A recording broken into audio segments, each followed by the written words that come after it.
masing-masing kita ini amal ibadah kita itu Allah nanti akan tampakkan ya. Kan dalam di kitab Sahih Bukhari juga di Muslim ada, di Abu Dawud ada tentang peristiwa hari Jumat yang kayu berbicara itu. Jenengan sudah pernah mendengar? Asyhadu an la ilaha illallah la syarikalah wa asyhadu anna Muhammadan abduhu wa rasuluh. Allahumma salli wa sallim wa barik ala nabiyyina Muhammadin wa ala alihi wa ashabihi wa man tabi'ahum bi ihsanin ila yaumiddin. Hadratul muhtaramin yang saya hormati Wakil Pimpinan Daerah Muhammadiyah Kabupaten Malang Kiai Haji Abdul Rauf, yang saya hormati Kiai Haji As'ad Joko Sungkono Suryanto, Joko Suryanto, Ketua PJM Kepanjen dan Ketua PCA Kepanjen Ibu Eli ya. Dan Ketua dan Panitia ya, PRM Talangagung Mas Hani. Yang saya hormati para sepuh lan bini sepuh ingkang rawuh wonten mriki panggenan, hadirin wal hadirat yang dipun muliakan Allah Subhanahu wa taala. Monggo kita sareng-sareng tansah manjataken raos syukur kita dumateng ngarsanipun Allah Subhanahu wa taala. Wonten kesempatan menika kita tansah tetep iman lan Islam. Mugi-mugi nikmat ingkang Allah titipaken dumateng kita sedaya berupa nikmat Islam iman ini saged kita jagi ngantos kahanan kita dados hamba ingkang husnul khatimah. Amin Allahumma amin. Alhamdulillah, kula muji syukur dumateng ngarsanipun Allah saged pinanggihan kali panjenengan sedaya wonten mriki panggenan. Nek mboten takdiripun Allah, mboten bakal kula niki ngantos telatah Talangagung. Nah, kula niki nggih mangke campur-campur kali bahasa Indonesia nih. Wantose nek mboten disukani basa Jawa belas kaya kula niki mboten saged basa Jawa. Nah, hadirin wal hadirat, wonten kesempatan menika alhamdulillah saged rawuh kula panggih kali derek-derek persyarikatan ketika Nabi menyatakan inni mukasirun bikumul yaumal qiyamah. Sesungguhnya aku sangat bangga dengan banyaknya umatku nanti di hari kiamat. Nah, dengan persyarikatan Muhammadiyah yang besar ini kemana-mana ketemu saudara ya, terutama yang lebih besar lagi apa? Saudara se-Islam. Maka jauh kemanapun kita sering ketemu. Nah, mudah-mudahan agama yang kita perlu ini menjadikan kita semakin erat dalam kekerabatan, persaudaraan, dan iman yang kita miliki ini mampu menjadi pelita dalam kehidupan kita, menjadi penerang untuk kita dapat menjalani kehidupan di dunia yang banyak problem ini sehingga menjadi jelas dan semuanya Allah mudahkan kita teguh di dalam iman dan Islam ini. Saya ini ada Pak Rus, ini jamaah saya di Ar-Rahmah PP Legi Waru 2019 pindah ke sini. Makanya saya cari-cari, kok gak ono Pak Rus ini ya. Nah, ketemunya di sini di Kepanjen. Ini adik saya Hanif Azharin, satu kampung di Lamongan ya, di Lamongan ya. Jadi saya ini tadi disampaikan kali Kiai As'ad saking telatah Lamongan. Tapi manggen kula tenggene Tanggulangin Sidoarjo ya. Bapak Ibu sekalian yang dirahmati Allah Subhanahu wa taala, karena pengajian kita ini ugi persiapan atau menyambut Milad Muhammadiyah ke-113. Ngambil tema nopo? Temanya nopo Milad ini? Memajukan kesejahteraan bangsa. Ya, memajukan kesejahteraan bangsa. Allah menghendaki kita beragama ini untuk dapat menjadi rahmat bagi semesta alam. Nah, menjadi rahmat itu bisa kalau kita ini yang pertama tadi disampaikan oleh Kiai As'ad sebagai punya ruhul ikhlas. Ya. Ada banyak orang beramal tapi kurang ikhlas. Yang kedua, ruhul jihad. Banyak orang punya harta tapi juga kadang tidak muncul rasa jihadnya. Kita banyak kadang-kadang iman dimensinya hanya terkait dengan ibadah pribadi. Tidak ada keinginan untuk peradaban bermanfaat bagi orang lain. Dan itu banyak kasusnya. Saya ingin kasih contoh ya, pengalaman saya kemarin menjadi petugas haji ya, kemarin 2025 saya menjadi petugas sebagai wartawan. Jadi jenengan ora percaya nek kula niki wartawan. Jenengan percaya nek kula niki wartawan? Mboten. Lah ki ngene apa kok ngeragukaken kula niki? Profile. Ya.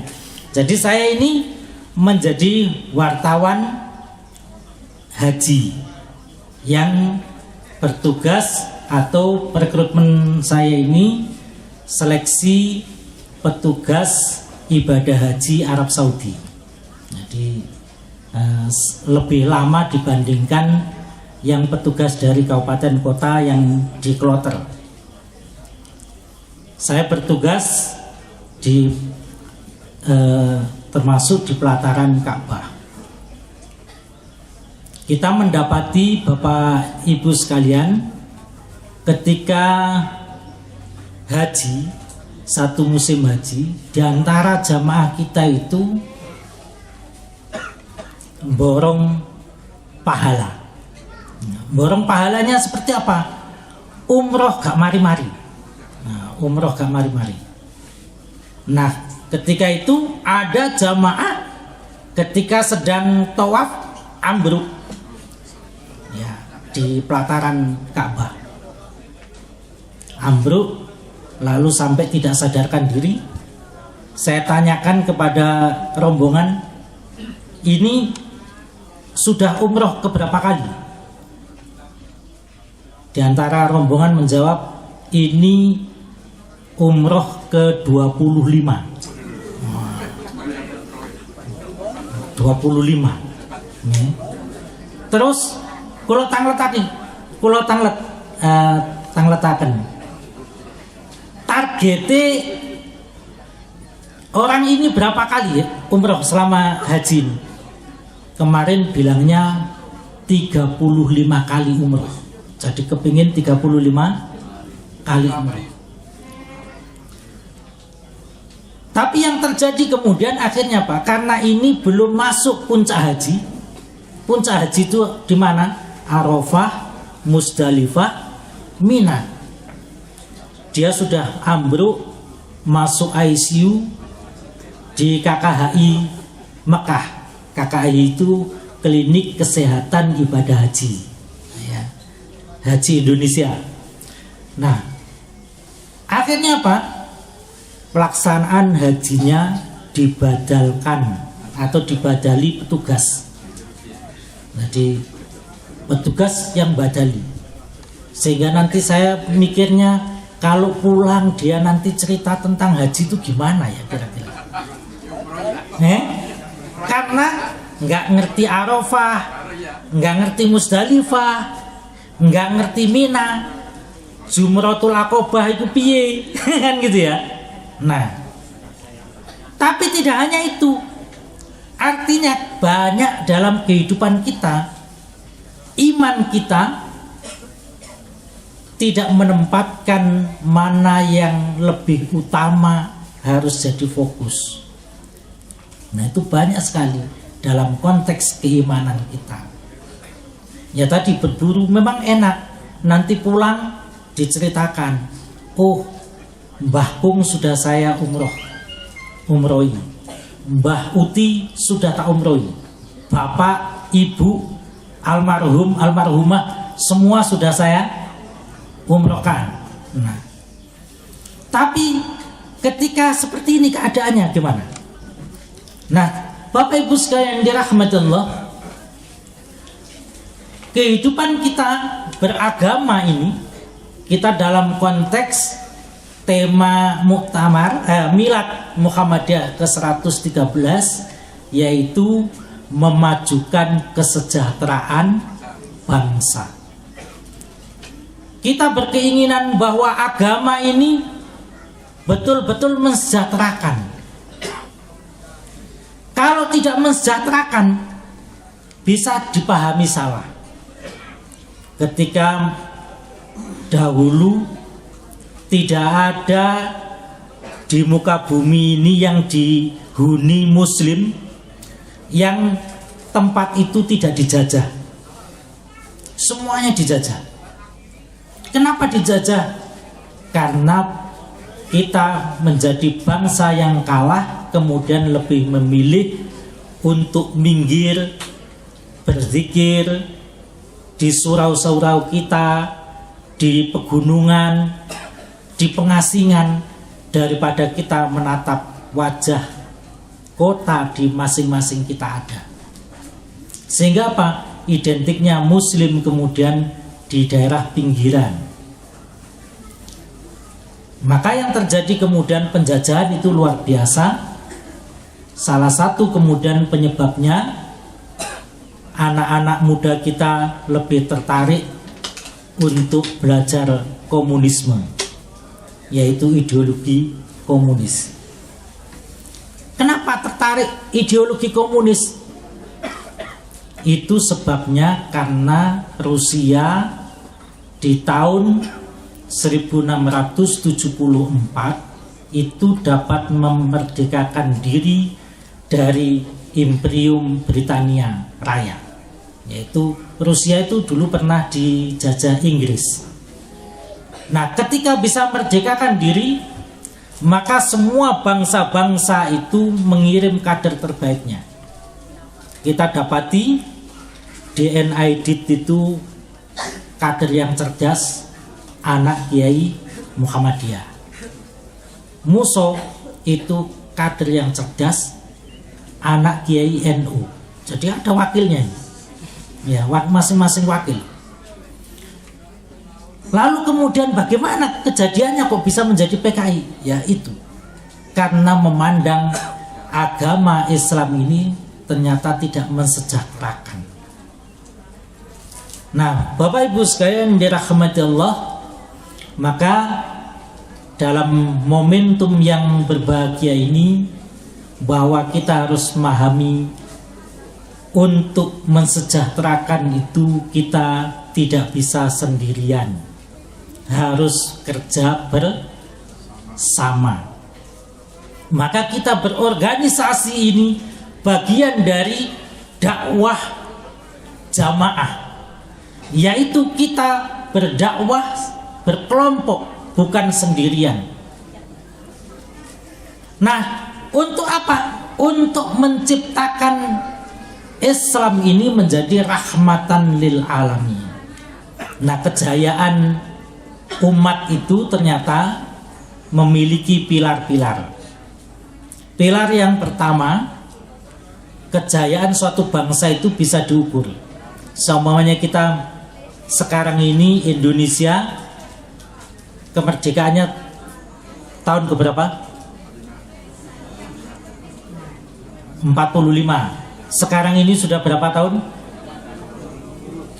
80 apa 81? 80. Oh, 80. Ya. Mau masuk ke 81. Nah, ya. Maka Bapak Ibu sekalian dirahmati Allah, tolak ukurnya adalah akhlak masing-masing kita sebagai warga negara. Karena itu pilar peradaban yang pertama adalah memiliki tradisi etik. Bahasa Arabnya at-taqalidul khalqiyah, yaitu bangunan tradisi etiknya ini bagaimana? Ketika Nabi menyatakan inna khiyarakum ahsanukum akhlaqa, sesungguhnya yang terbaik di antara kalian itu adalah yang terbaik akhlaknya. Maka kemudian Sauki Beg membuat syair, innamal umamul akhlaqu ma baqiyat fa inhumu akhlaquhum zahabu. Umat ini dapat diukur apakah dia akan jaya ataukah stagnan atau bahkan merosot, itu berdasarkan akhlaknya. Ketika akhlaknya makin meningkat, tandanya berarti bangsa itu maju. Ketika akhlaknya warga negara semakin turun, maka berarti negara itu akan lenyap. Nah, Bapak Ibu sekalian dirahmati Allah, dalam konteks kehidupan kita dapat melihat fenomenanya ini. Apakah di masyarakat kita tumbuh menghormati ketika Nabi menyatakan laisa minna, tidak termasuk umatku, atau laisa minni man lam yarham sigorona, yang tidak mengasihi generasi muda kita.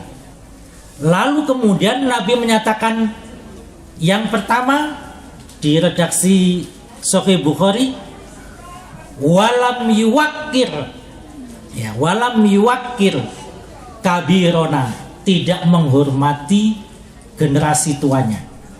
Tapi di riwayat yang lain Nabi menyatakan walam ya'rif haqqo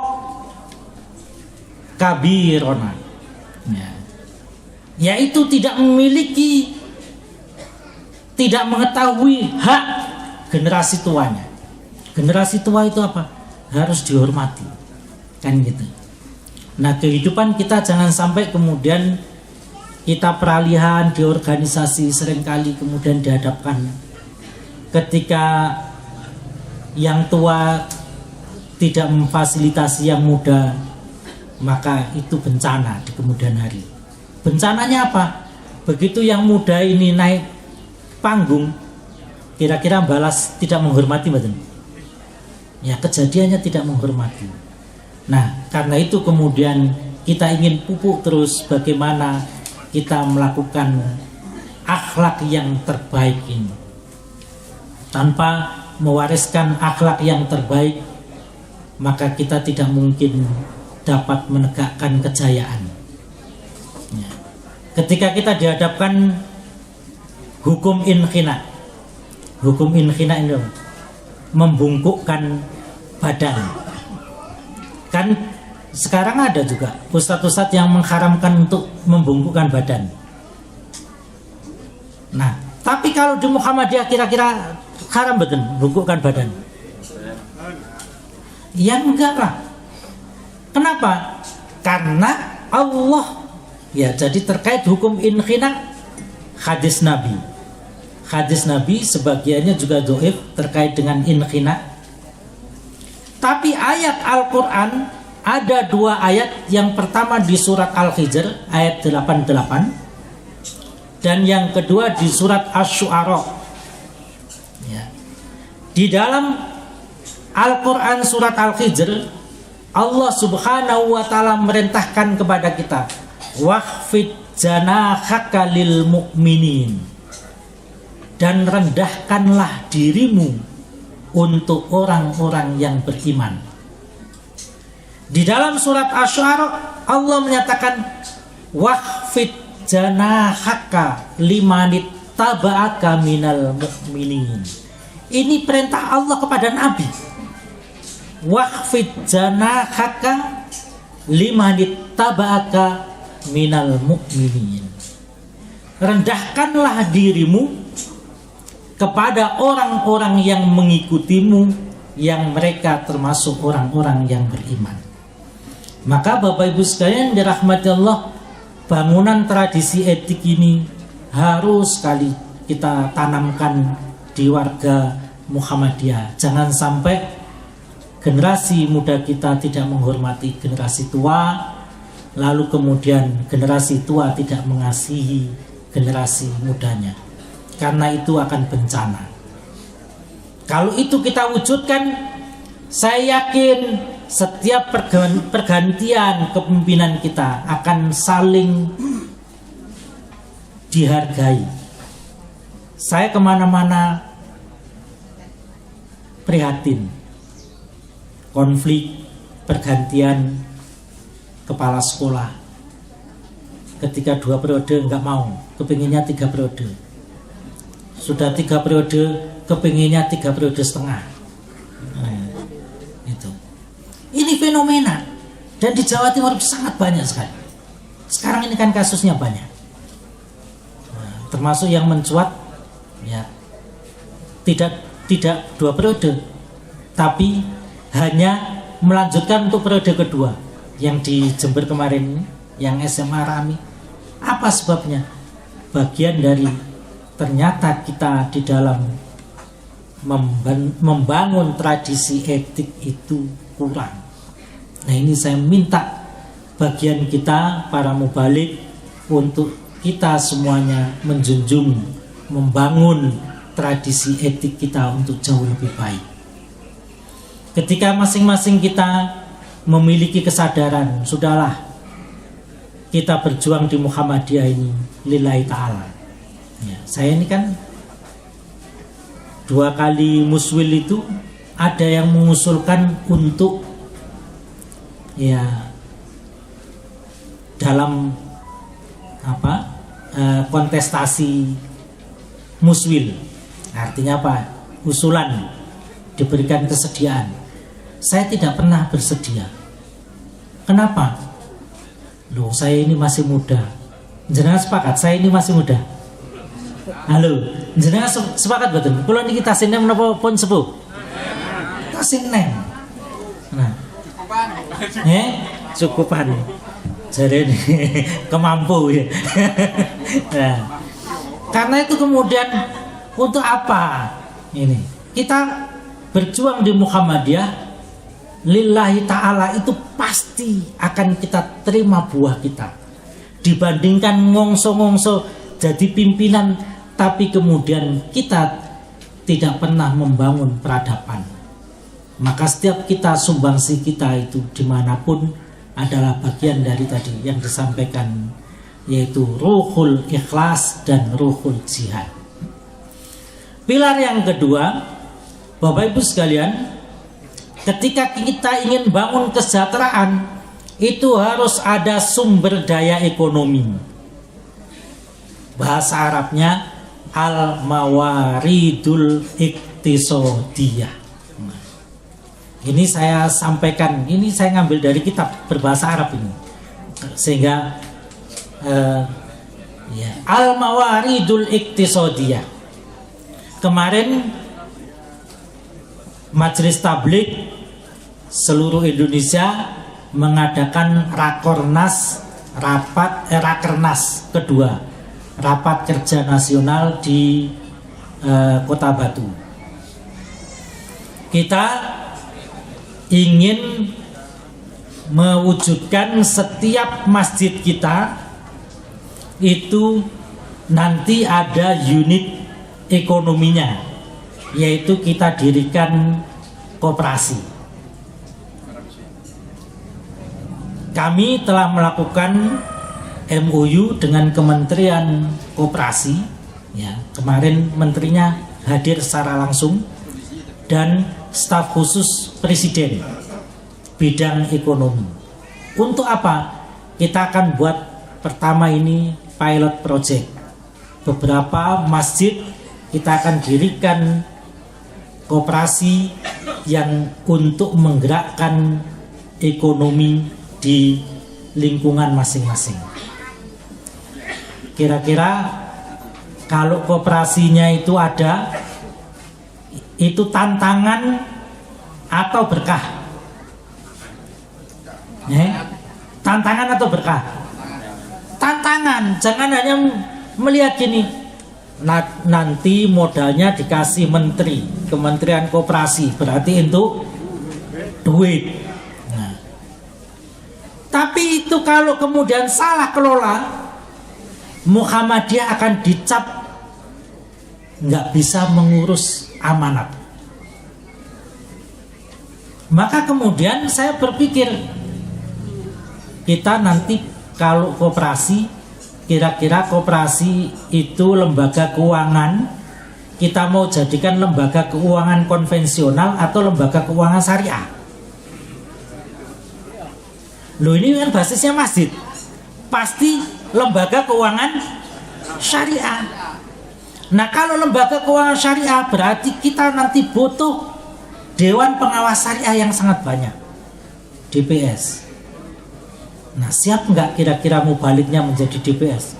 Loh, untuk jadi punya sertifikat DPS itu ujiannya yang diklatnya itu sebulan. Saya menjalani sebulan untuk dapat sertifikat Dewan Pengawas Syariah Nasional. Nah, karena itu ini tantangan. Tapi dengan tantangan ini, Muhammadiyah karena memiliki komitmen kita ingin mensejahterakan kesejahteraan bangsa. Kalau milad yang 112 apa temanya? Halo, masih ingat? Lupa. Milad ke 112 kita mengambil tema yaitu membangun kemakmuran bersama. Jadi harus makmur.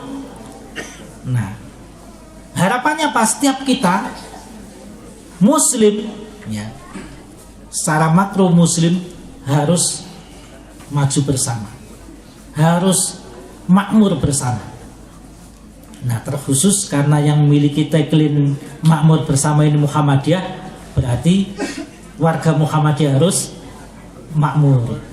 Jenengan sudah makmur betul? Alhamdulillah. Halo. Jawabannya gak jelas. Gitu. Alhamdulillah makmur.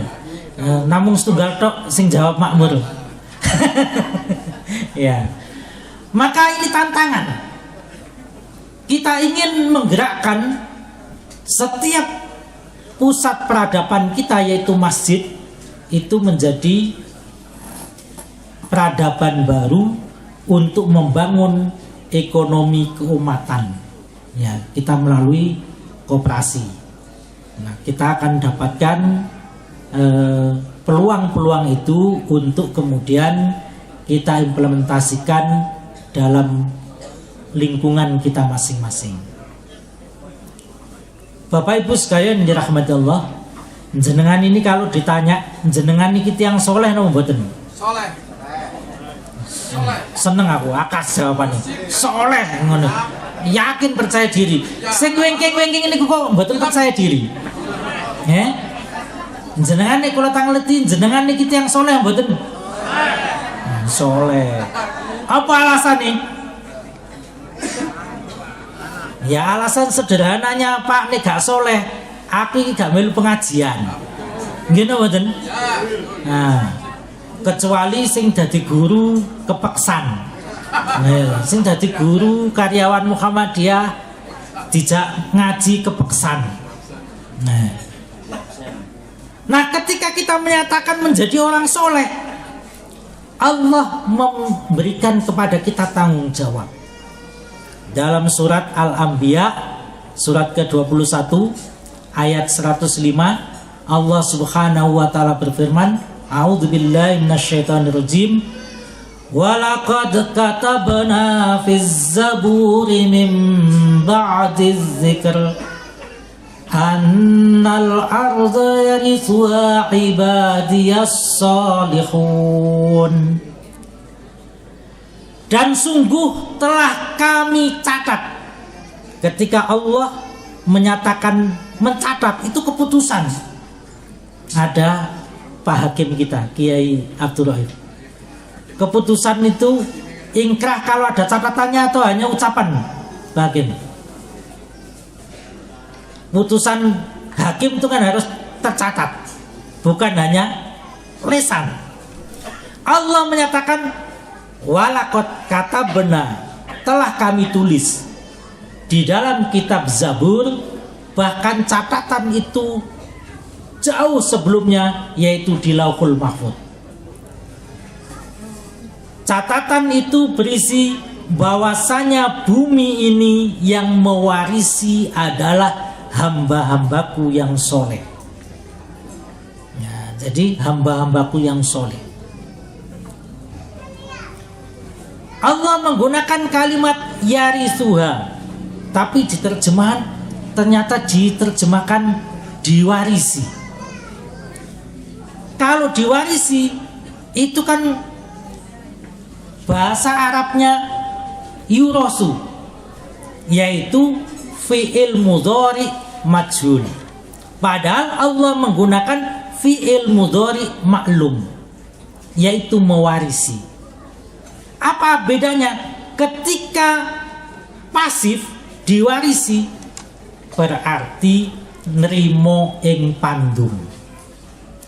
Kita tidak ikhtiar apapun mesti dapat bagian. Tapi Allah tidak menghendaki, karena itu ayatnya yarisu bukan yurosu. Ketika harus mewarisi, maknanya kita diminta aktif. Karena itu adalah kata kerja aktif, mewarisi. Lalu kemudian Allah menggunakan kalimat as-solihun. As-solihun itu kan isim jamak mudzakkar salim, marfuun wa alamatu raf'ihi napa? Yaitu bilwawi. Kenapa? Ya karena jamak. Tapi marfu, setiap Allah Subhanahu wa taala menggunakan kalimat marfu pada isim fa'il, maka maknanya itu intrinsik, sudah masuk di dalam jiwanya, perilakunya itu. Ketika Allah membalas orang-orang munafik, wa idza qila lahum la tufsidu fil ardi qalu innama nahnu muslihun. Surat Al-Baqarah. Ketika mereka dikatakan janganlah berbuat kerusakan, mereka orang-orang munafik menyatakan tiadalah kami ini melainkan orang-orang yang muslihun, melakukan perbaikan. Ketika ingin menempatkan identitas, maka dalam bahasa Arab itu digunakan dengan bentuk marfu. Ya, menjadikan apa? Karakternya masuk dalam kejiwaan. Sehingga apa? Ishhadu bi annana muslimun. Tidak ada ishhadu bi annana muslimin. Ya, ishhadu bi annana minal muslimin, enggak ada. Ishhadu bi annana muslimun. Kenapa? Maknanya keislaman kita itu telah intrinsik masuk ke dalam. Nah, Allah membalasnya dengan kalimat apa? Ala innahum humul mufsiduna. Ada kalimat, ketahuilah mereka itu adalah orang-orang yang berbuat kerusakan, dengan kalimat yang setara, yaitu marfu mufsiduna. Ketika mereka mendeklarkan muslihun, Allah membalasnya dengan mufsidun. Mereka itu berbuat kerusakan. Nah, Bapak Ibu sekalian, maka Allah menghendaki kita menjadi hamba-hambanya yang solih, ibadiyas solihun. Artinya apa? Karakter kesalehan kita itu sudah intrinsik, otomatis. Nah, untuk bisa otomatis apa? Dilatih. Nggak mungkin tiba-tiba orang niku sabar, wonten sabar kawit lahir sampai tuwek sabar. Nah, itu latihan. Kalau nggak dilatih, kinten-kinten kata sabarin apa kata emosi nih? Kata emosi nih. Wong jenengan niki mirengaken ceramah kesuwen didik wis meh emosi ya. Bener?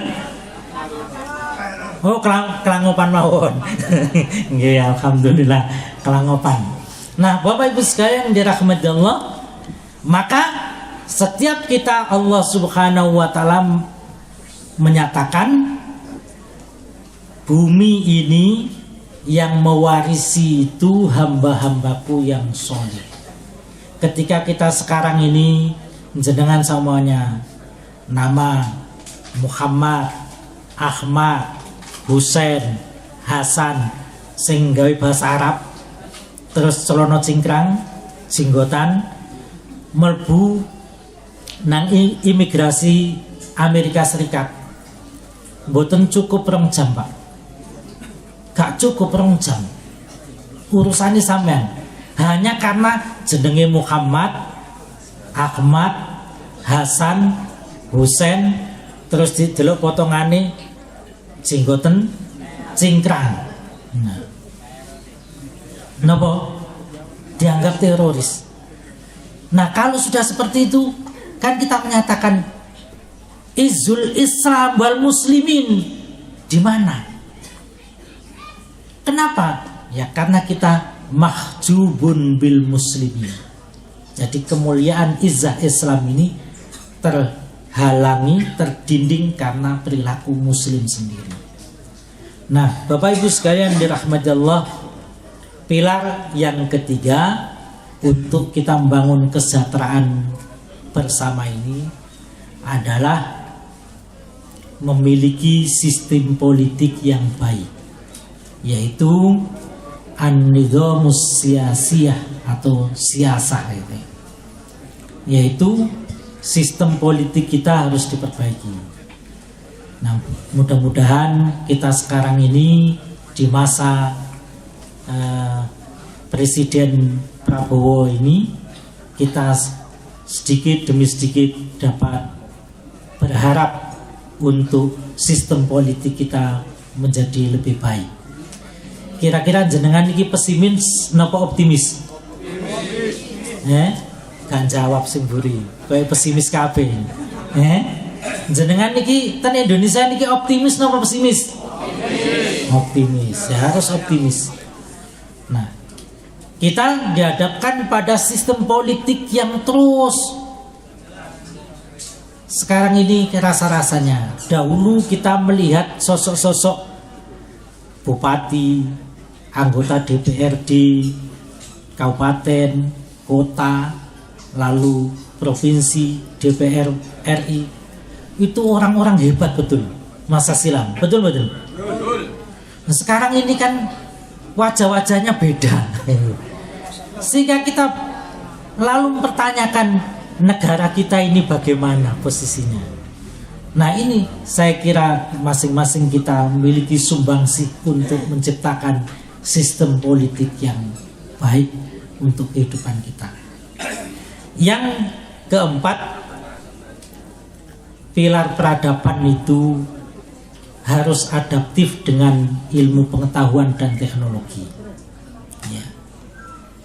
Nah, Muhammadiyah, Bapak Ibu sekalian, kita ini tidak ada kaitannya dengan kepingin mendirikan negara. Muhammadiyah kan tidak ingin menjadi negara, gitu betul. Ya. Tapi ormas satu-satunya yang mengantongi, ya, mengurus Muhammadiyah ini ngurus izin untuk apa? Mengembangkan teknologi rudal balistik. Jadi Muhammadiyah itu satu-satunya ormas yang dapat izin untuk mengembangkan rudal balistik. Apa kepentingannya Muhammadiyah karo pertahanan? Tapi itu komitmen Muhammadiyah, bahwa itulah yang kita ikrarkan dengan kalimat risalah, ya, Muktamar Makassar, yang kita menyebutnya yaitu NKRI Darul Ahdi Wasyahadah, bahwa Negara Kesatuan Republik Indonesia ini adalah dar itu tempat kita melakukan aktualisasi diri dengan mengikatkan janji kita, janji setia bernegara, wasyahadah, dan di negara NKRI inilah sebagai persaksian bahwa kita melakukan sumbangsih untuk kemajuan bangsa. Nah, masing-masing kita ini, amal ibadah kita itu Allah nanti akan tampakkan, ya. Kan dalam di kitab Sahih Bukhari, juga di Muslim ada, di Abu Dawud ada, tentang peristiwa hari Jumat yang kayu berbicara itu. Jenengan sudah pernah mendengar? Belum. Ya. Ceritanya, kalau ceritanya. Nah, kalau sudah tahu ngapain diceritani? Kan kari salah mawon ya semuanya. Nah, Nabi ketika hijrah dari Mekah ke Madinah, beliau itu tidak memiliki mimbar. Nabi itu kalau ngasih pengajian duduk di bongkahan kurma. Jadi bonggole kurma itu dipapras. Nah, itu dipakai tempat duduk Nabi ketika ceramah, atau kalau butuh berdiri, beliaunya juga berdiri di atas bongkahan kayu kurma itu. Lalu ada seorang wanita datang kepada Nabi. Dia mengatakan, inti gulamun najjarun, aku memiliki seorang anak laki-laki tukang kayu. Maukah Kanjeng Nabi saya buatkan mimbar yang engkau akan berkhutbah di atas mimbar itu? Nabi menyatakan, in syi'ti fa'alti, jika itu kehendakmu, lakukanlah. Jadi Nabi sebetulnya tidak pernah meminta-minta, mengajarkan kita minta-minta, enggak ada. Karena itu kita di Muhammadiyah enggak boleh meminta-minta sampai di jalan-jalan, ya. Hanya untuk pembangunan apapun. Konsepnya apa? Nabi tidak mengajarkan itu. Inisiatif itu berangkat dari umatnya. Tapi seringkali kita ini orang zaman warganya Muhammadiyah ini inisiatifnya malah kurang. Kan gitu ya. Kalau zaman Nabi menyokong perjuangan itu, mereka berlomba-lomba menawarkan apa yang mereka miliki. Lalu kemudian Jumat pagi, perempuan itu dengan anaknya membawa mimbar yang baru.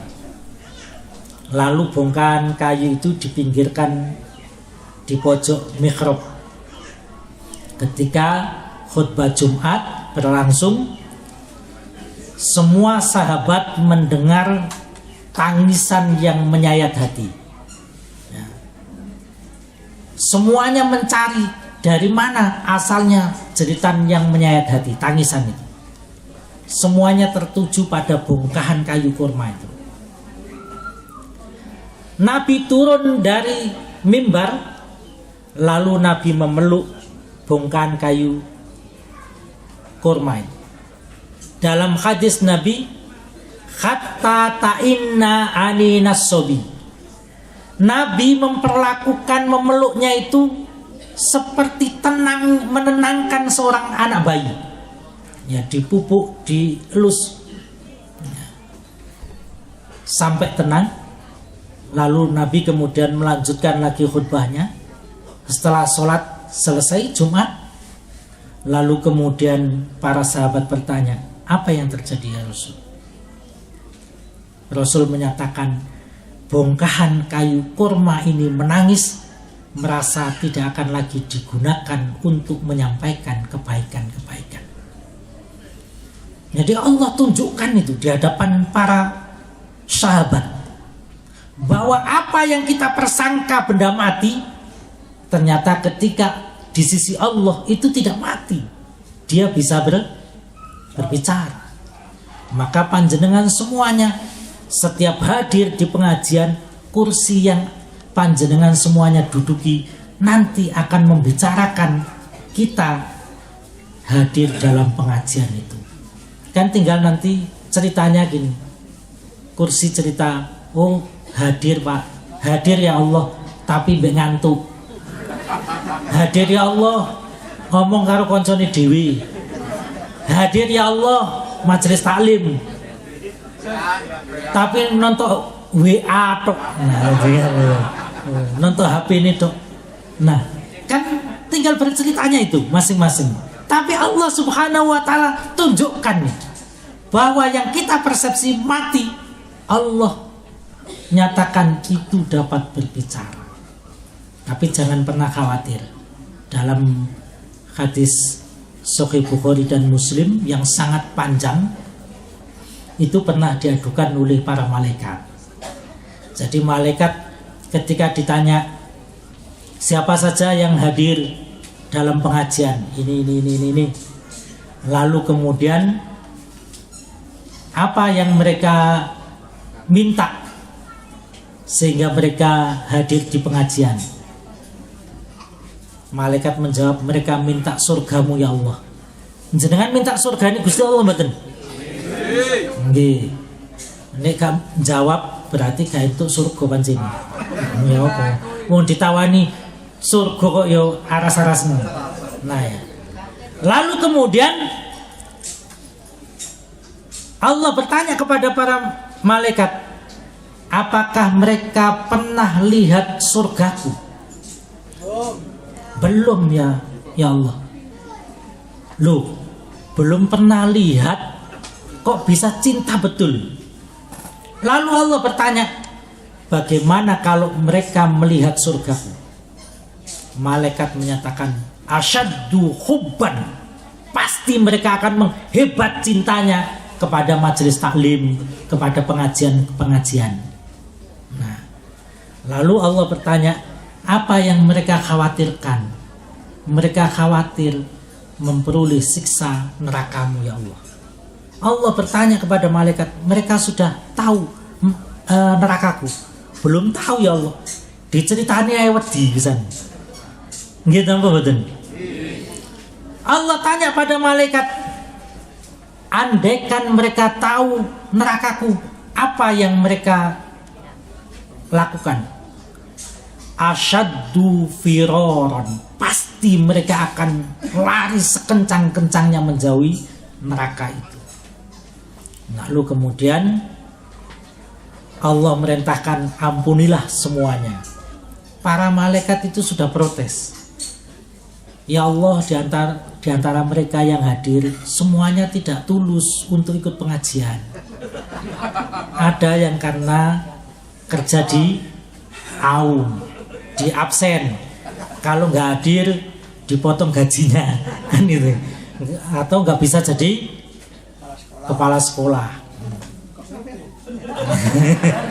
Nah, lalu kemudian, nah ini betul yang disampaikan oleh malaikat. Ya, dalam hadis qudsi di Sahih Bukhari, di Sahih Muslim ada. Ya. Kenapa saya tahu yakin betul? Karena kitabnya ini saya tiap hari akad ngajarkan. Ya, ngajarkan. Nah, lalu apa yang kemudian Allah Subhanahu wa taala sampaikan? Apapun mereka kondisinya, karena mereka hadir di majelis ilmu, berikanlah mereka ampunan. Maka itu pamungkas, panjenengan semuanya rawuh dalam kondisi ikhlas betul, kurang ikhlas, mau 10 sing ikhlas 10% ya, semuanya Allah Subhanahu wa taala berikan ampunan untuk kita semuanya. Nah, mudah-mudahan Bapak Ibu sekalian yang dirahmati Allah Subhanahu wa taala, ini ternyata tadi disampaikan oleh Pak As'ad jam 9 selesai. Ternyata ini ngarpe podium lali ya, sampai jam 9.20. Mudah-mudahan Allah Subhanahu wa taala menjadikan aktivitas kita ini berkah dalam hidup kita, berkah harta kita, sakinah mawaddah warahmah keluarga kita, solih solihah keluarga keturunan kita semuanya. Ini doa apa, Pak? Oke, baik. Marilah kita berdoa kepada Allah Subhanahu wa taala, mudah-mudahan Allah mengijabahi apa yang kita munajatkan. Alhamdulillahi hamdan na'imin hamdan syakirin hamdan yuwafi ni'amahu wa yukafi mazidah. Rabbana lakal hamdu kama yanbaghi li jalali wajhikal karim wa adhimi sultani. Allahumma salli ala Muhammad wa ala ali Muhammad kama sallaita ala Ibrahim wa ala ali Ibrahim, wa barik ala Muhammad wa ala ali Muhammad kama barakta ala Ibrahim wa ala ali Ibrahim fil alamin innaka Hamidum Majid. Allahumma inna nas'aluka minal khairi kulli ajilihi wa ajilihi ma 'alimna minhu wa ma lam na'lam, wa na'udzubika minasy syarri kulli ajilihi wa ajilihi ma 'alimna minhu wa ma lam na'lam. Allahumma inna nas'alukal jannata wa ma qarraba ilaiha min qaulin wa amalin, wa na'udzubika minan nari wa ma qarraba ilaiha min qaulin wa amalin. Allahumma ya Allah, inna nas'aluka ma sa'alaka bihi Muhammadun sallallahu alaihi wasallam, wa na'udzubika ma ta'awwada bihi Muhammadun sallallahu alaihi wasallam. Allahumma ya Allah, idza qadaita lana qada'an min qada'in faj'al aqibatahu rusyda. Allahumma anfa'na warfa'na bil Qur'anil Karim, wahdina wa barik lana bil ayati waz zikril hakim. Allahumma arzuqna bi kulli harfin minal Qur'ani halawah, wa bi kulli kalimatin minal Qur'ani karamah, wa bi kulli ayatin minal Qur'ani ulfah, wa bi kulli suratin minal Qur'ani surura, wa bi kulli juz'in minal Qur'ani jazaa bi rahmatika ya arhamar rahimin. Allahumma inna nas'aluka salamatan fid din wa afiyatan fil jasad wa barakatan fil rizqi wa ziyadatan fil ilmi wa taubatan qabla al maut wa rahmatan indal maut wa maghfiratan ba'dal maut. Allahumma anfa'na warfa'na. Allahumma inna nas'aluka ilman nafi'a wa amalan mutaqabbala wa rizqan wasi'a wa darajatan 'aliyah wa khitan thayyibah wa qarribna minal jannati ba'idna anin nar. Rabbana hab lana min azwajina wa dzurriyyatina qurrata a'yun waj'alna lil muttaqina imama. Rabbana atina fid dunya hasanah wa fil akhirati hasanah wa qina adzabannar. Subhana rabbika rabbil izzati amma yasifun wa salamun alal mursalin walhamdulillahi rabbil alamin. Mohon maaf atas segala kurangan. Assalamualaikum warahmatullahi wabarakatuh.